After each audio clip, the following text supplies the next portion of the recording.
Also trending in our country today, Statistics Canada releasing its latest inflation numbers, and it adds up to bad news. Inflation jumped to 4% last month, marking the second consecutive month the rate has risen. The news signals a continuing rough patch for millions of Canadians who've been weighed down by interest rate hikes.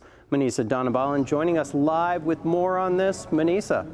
Hey Matt, the Bank of Canada's interest rate is currently at 5% right now. Last year in September, it was at 3.25. Since then, it's gone up 5 times, and it's all to curb inflation, which is still on the rise. And with today's numbers, we might end up seeing another hike next month.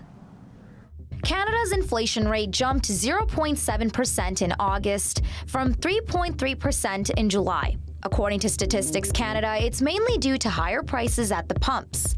Canadians also paid more for rent and their mortgages in August, which contributed to driving inflation upwards. The new numbers out today have many people worried how it'll impact interest rates, which was a hot topic during question period today. It may force the Bank of Canada to raise interest rates again, causing Canadian households who are the most indebted in the G7 to go bankrupt. We only balance the budget to bring down inflation and rates before that nightmare unfolds. We were able to bring down inflation from the highs of 8.1%, while at the same time being there to invest in Canadians.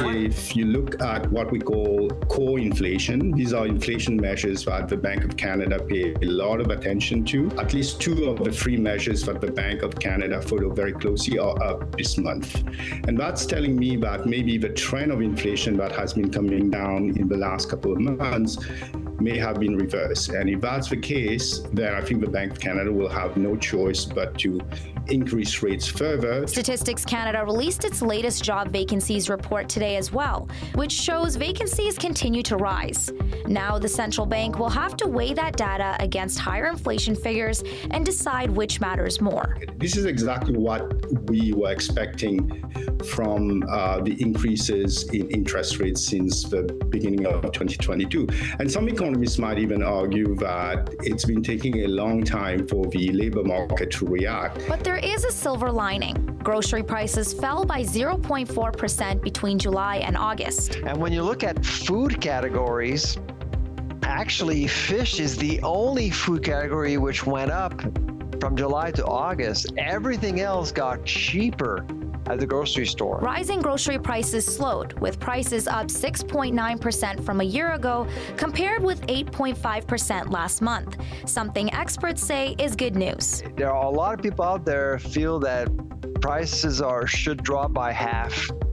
And frankly, they won't. They won't drop. It's just right now, food inflation is much too high. You need inflation in order to grow an economy. The last thing you want are food prices to drop, because you're going to start seeing more food fraud, more outbreaks.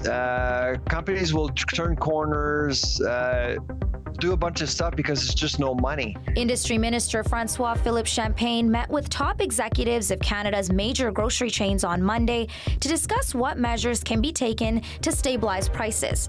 After the meeting, Champagne said the grocers agreed to work with the federal government, but few details were provided on how prices can be steadied. The central bank is expected to make its next interest rate decision on October 25th, a decision that just got harder.